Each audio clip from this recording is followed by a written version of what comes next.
नमस्कार विद्यार्थी मित्र मैत्रिणींनो, करंट अफेअर्स बाय मेघाली आपल्या युट्यूब चॅनलवरती तुमचे मनपूर्वक स्वागत आहे. इथे आपण डेली करंट अफेअर्सचे इम्पॉर्टंट 12 क्वेश्चन्स पाहतो, जे तुम्हाला आपल्या येत्या एमपीएससीच्या सर्व एक्झाम्समध्ये, सरळ सेवांमध्ये आणि केंद्रीय परीक्षांमध्ये नक्कीच पाहायला मिळतील. त्यामुळे आपल्या चॅनलवरती जर तुम्ही पहिल्यांदा आले असाल तर आपल्या चॅनलला लाईक करा, जास्तीत जास्त विद्यार्थ्यांपर्यंत आपला चॅनल शेअर करा, सबस्क्राईब करा.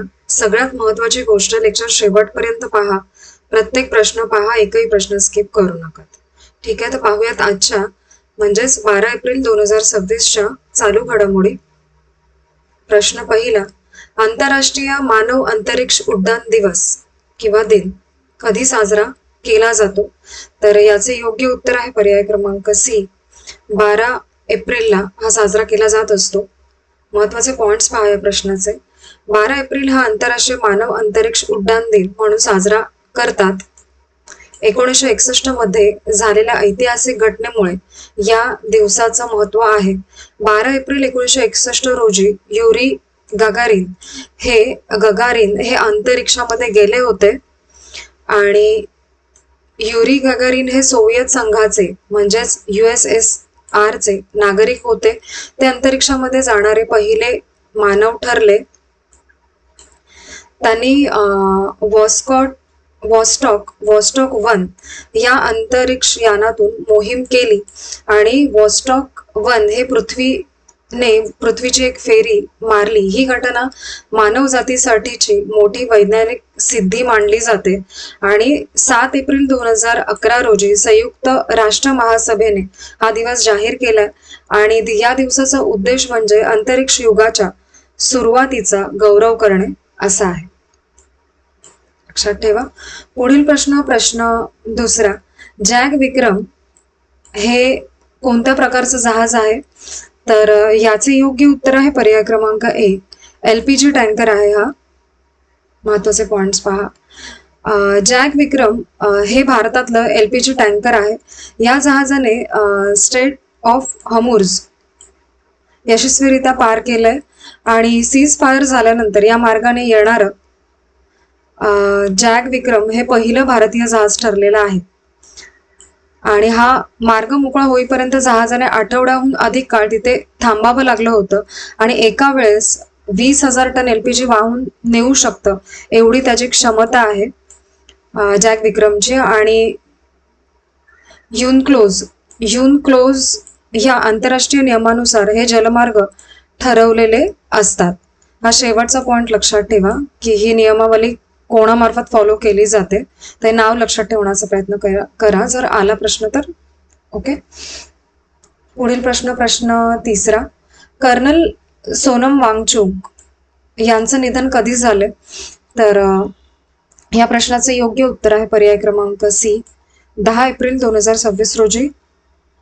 महत्वाचे पॉइंट्स पहा. कर्नल सोनम वांगचुक यांचं निधन 10 एप्रिल 2026 रोजी लेहमधील त्यांच्या घरीच झाले आणि त्यांना हृदयविकाराचा तीव्र झटका आला होता आणि ते एक्सपायर झाले तेव्हा त्यांचं वय 61 वर्ष इतकं होतं आणि लोक त्यांना लडाखचा सिंह म्हणून ओळखतात. आणि तत्कालीन मेजर असताना त्यांनी आसाम रेजिमेंटच्या 4th बटालियनमध्ये काम केलं आणि लडाख स्काउट्सचं नेतृत्व देखील केलेलं आहे. त्यांच्या सुमारे 30 वर्षांच्या सैनिकी सेवेमध्ये उच्च उंचीवरील युद्ध त्यांचा प्रमुख अनुभव होता.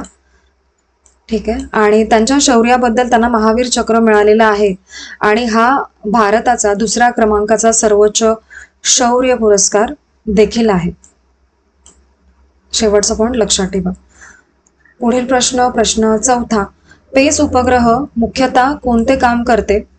तर याचे योग्य उत्तर आहे पर्याय क्रमांक डी, समुद्र, वातावरण आणि प्रदूषणाचा अभ्यास करतो पेस उपग्रह. महत्वाचे पॉइंट्स पहा या प्रश्नाचे.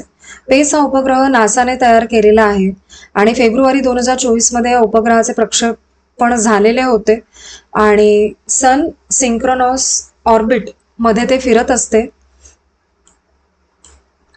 या ऑर्बिटमुळे पृथ्वीचं निरीक्षण सतत एकसारख्या प्रकाशात करता येते आणि हा उपग्रह नायट्रोजन डायऑक्साईड NO2 प्रदूषण अचूक शोधते, ही त्याची खासियत आहे. आणि कारखान्यांमधील प्रदूषणही हा उपग्रह टिपू शकतो. महामार्गावरील प्रदूषण सुद्धा पेस ओळखतो आणि पेसचं मुख्य उपकरण ओशियन कलर इन्स्ट्रुमेंट हे आहे. आणि हवामान बदल समजून घेण्यासाठी पेस उपयुक्त आहे. धोरण करताना प्रदूषण नियंत्रणाचे योग्य निर्णय घ्यायला पेस सतत मदत करत असते. पुढील प्रश्न 5वा. चॅगोस द्वीपसमूहावरती दावा कोणत्या देशाने केलेला आहे सध्या? तर याचे योग्य उत्तर आहे पर्याय क्रमांक बी, मॉरिशसने. महत्वाचे पॉइंट्स पहा या प्रश्नाचे. चागोस द्वीपसमूह हिंदी महासागरामध्ये आहे. सुमारे 60 बेटे आहेत यामध्ये आणि या द्वीपसमूहावरती मॉरिशसने आता दावा केलेला आहे. युनायटेड किंगडमने 2025 मध्ये चागोस द्वीपसमूह परत द्यायचा निर्णय घेतला होता आणि हा निर्णय वसाहतवाद संपवण्याच्या दिशेने महत्वाचं पाऊल मानलं जातं. आणि डिएगो गार्सिया हे या बेटापैकी सर्वात मोठं बेट आहे आणि डिएगो गार्सिया वरती युके आणि युएसएचे संयुक्त लष्करी तळ देखील आहे.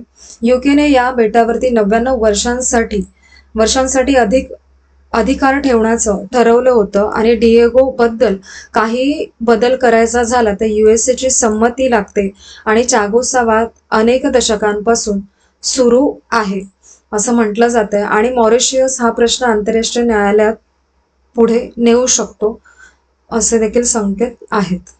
ठीक आहे. पुढील प्रश्न 6वा. दिल्ली देहरादून एक्सप्रेस वे कोणत्या क्षेत्रासाठी विशेष महत्वाचा मानला जातोय? तर या प्रश्नाचे योग्य उत्तर आहे पर्याय क्रमांक डी, वन्यजीव संरक्षण आणि शाश्वत पायाभूत सुविधेसाठी. महत्वाचे पॉइंट्स पहा. वन्यजीव संरक्षणासाठी देखील या प्रकल्पाला खास महत्व दिलं गेलं. हा प्रकल्प ministry of road transport and हायवेच्या अंतर्गत चालतो. केंद्रीय मंत्री हर्ष मल्होत्रा यांनी याविषयी माहिती दिली. NHAI आणि wild life institute of India यांनी मिळून संयुक्त अभ्यास याचा केलेला आहे आणि या मार्गावरती वन्य प्राण्यांसाठी अंडर पासेस बांधलेले आहेत, त्यामुळे प्राण्यांना सुरक्षित रस्ता ओलांडता येतो. हे त्याचं वेगळेपण आहे आणि या इको सेन्सिटिव्ह डेव्हलपमेंटचं हे उदाहरण आहे आणि पर्यावरण आणि विकासामध्ये बॅलन्स यामार्फत साधला गेलेला आहे. शाश्वत विकासाचा उत्तम आणि जगाला दाखवता येईल असा नमुना म्हणजे हा एक्सप्रेसवे मानला जातोय. ठीक आहे. पुढील प्रश्न 7वा. महाराष्ट्र सरकारने कोणाच्या 200व्या जयंती निमित्त वर्षभर उपक्रम सुरू केले? तर योग्य उत्तर आहे पर्याय क्रमांक सी, महात्मा ज्योतिराव फुले यांच्या जयंतीनिमित्त. महत्वाचे पॉइंट्स पहा या प्रश्नाचे. महाराष्ट्र सरकारने महात्मा ज्योतिराव फुले यांच्या 200व्या जयंतीसाठी खास उपक्रम सुरू केले महाराष्ट्रभर. हे उपक्रम संपूर्ण वर्षभर चालू राहणार आहेत आणि देवेंद्र फडणवीस यांनी खानवाडी पुणे येथे जाऊन फुले दाम्पत्यांना अभिवादन केले. खानवाडी हे महात्मा फुले यांचं मूळ गाव आहे आणि ज्योती सावित्री जिल्हा परिषद शाळा येथे देखील त्यांनी भेट दिली आणि महात्मा फुले यांच्या जीवनावर आधारित पुस्तके मुलांना वाचायला मिळतील या उपक्रमाअंतर्गत.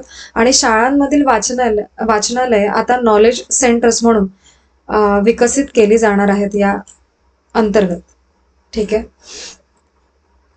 पुढील प्रश्न 8वा. गगनयान मिशनसाठी इंटिग्रेटेड एअर ड्रॉप टेस्ट म्हणजे IADT-02 कधी पार पडला? तर या प्रश्नाचे योग्य उत्तर आहे पर्याय क्रमांक सी, 10 एप्रिल 2026 रोजी. महत्वाचे पॉइंट्स पहा या प्रश्नाचे. इस्रोने नुकतेच गगनयान मिशनसाठी एक मोठी चाचणी पार पाडली. Integrated air drop test 10 April 2026 रोजी आंध्र प्रदेशातल्या सतीश धवन स्पेस सेंटरमध्ये झाली आणि ही चाचणी थेट बंगालच्या उपसागरावरती करण्यात आली. आणि भारतीय वायुसेनेच्या चिनूक हेलिकॉप्टरने 5.7 टन वजनाचा डमी क्रू मॉड्यूल जवळपास 3000 मीटर उंचावरती नेला आणि तिथून तो मॉड्यूल समुद्रात सोडण्यात आला. असा एक प्रयोग करण्यात आला होता त्या दरम्यान. आणि गगनयान हा भारताचा स्वतःचा मानव अंतरिक्ष प्रकल्प आहे, हे लक्षात ठेवा. पुढील प्रश्न 9वा. महाराष्ट्र सरकारने कोणत्या सेवेसाठी 24/7 हेल्पलाईन सुरू करण्याचे निर्देश दिलेले आहेत? तर याचे योग्य उत्तर आहे पर्याय क्रमांक ए, PNG म्हणजे पाईप नॅचरल गॅस कनेक्शनसाठी. महत्वाचे पॉइंट्स पहा या प्रश्नाचे. महाराष्ट्र सरकारने सिटी गॅस वितरण कंपन्यांना 24/7 हेल्पलाईन सुरू करण्याचे स्पष्ट आदेश दिलेले आहेत. म्हणजेच नागरिक आता कुठल्याही वेळेला PNG म्हणजेच पाईपद्वारे मिळणारे नैसर्गिक गॅस कनेक्शन साठी मदतीसाठी फोन करू शकतात, असा हा उपक्रम आहे. आणि हा आदेश अन्न व नागरी पुरवठा विभागाने जाहीर केला आहे. 24 तास हेल्पलाईन सुरू ठेवायचे, तसंच अधिक हेल्प डेस्क तयार करायचे आहेत, असा हा आग्रह आहे. आणि PNG हा घरगुती LPGला उत्तम पर्याय म्हणून आहे. आणि या निर्णयामुळे ग्राहक सेवा आणखी सुधारेल आणि ऊर्जा पुरवठा सुलभ होईल, असं थेट सरकारचं म्हणणं आहे. ठीक आहे. पुढील प्रश्न 10वा. भारतीय मादी चित्त्याने किती बछड्यांना आणि कुठे जन्म दिला? तर याचे योग्य उत्तर आहे पर्याय क्रमांक सी, कुनो नॅशनल पार्क येथे. महत्वाचे पॉइंट्स पहा. भारतीय मूळच्या मादी चित्त्याने 4 बछड्यांना जन्म दिला. 4. ठीक आहे. आणि हे सगळं मध्य प्रदेशातील कुनो नॅशनल पार्क येथे घडलेलं आहे. आणि या मादी चित्त्याचं नाव KGP-12 असं आहे किंवा 12 असं आहे. आणि ती गमिनीच्या पिल्लांपैकी एक आहे, म्हणजे आधीची एक असणार आहे चित्ता मादी. आणि तिचं वय साधारण 25 महिने असं आहे. आणि भारतीय परिसंस्थेसाठी ही एक सकारात्मक पाऊल आहे. चित्ता पुनर्वसन प्रकल्पाचा उद्देश प्रजातीच्या संवर्धनासाठीच आहे आणि भारतासाठी ही एक अभिमानाची बाब आहे असं म्हटलं जात आहे. पुढील प्रश्न 11वा. इंटरनॅशनल इलेक्शन व्हिजिटर्स प्रोग्राम म्हणजे IEVP 2026 कार्यक्रम कोणत्या संस्थेने सुरू केला? तर या प्रश्नाचे योग्य उत्तर आहे पर्याय क्रमांक बी, इलेक्शन कमिशन ऑफ इंडियाने. महत्वाचे पॉइंट्स पहा या प्रश्नाचे. IEVP म्हणजे इंटरनॅशनल इलेक्शन व्हिजिटर्स प्रोग्राम, जो इलेक्शन कमिशन ऑफ इंडियाचा उपक्रम आहे. यंदा 22 देशांमधले 38 प्रतिनिधी भारतातील निवडणुका पाहायला आले होते. या निवडणुका केरळ, पुदुच्चेरी आणि आसाम येथे झाल्या. पहिला पॉइंट लक्षात ठेवा. प्रतिनिधींनी EVM वापरालाही पसंती दिली. सुरक्षा आणि देखरेखीसाठी ड्रोन वापरण्यात आले. पुदुच्चेरीमध्ये नीला नावाचा रोबोट काम करत होता. आणि केरळमध्ये जेनझीज थीमवरती मतदान केंद्र साजरे केले. आसाममध्ये मतदारांसाठी आरोग्य तपासणी सुविधा देखील होती. असे वेगवेगळे उपक्रम राबवण्यात आले या दरम्यान. आणि हा सगळा कार्यक्रम भारताच्या आंतरराष्ट्रीय सहकार्याला वेग देणारा ठरतो. ठीक आहे. पुढील प्रश्न 12वा आणि आजचा आपला शेवटचा प्रश्न.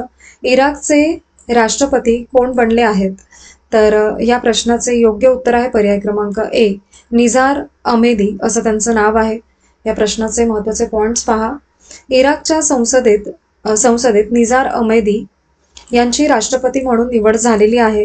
हे एक कुर्द राजकारणी आहेत आणि संसदेमार्फत त्यांची निवड झाली.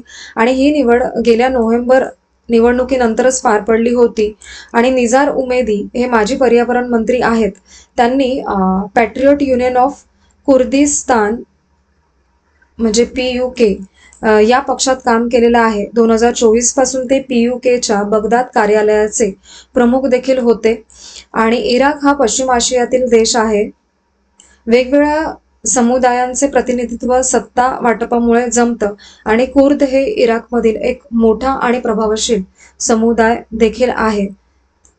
ठीक आहे. तर आजचे आपले 12 एप्रिल 2026 डेली करंट अफेअर्स पाहून झालेले आहेत. काही करून लेक्चर शेवटपर्यंत पहा. ठीक आहे, ही एक रिक्वेस्ट आहे. आणि आजचे लेक्चर तुम्ही शेवटपर्यंत पाहिलेच असेल, त्याबद्दल थँक्यू सो मच.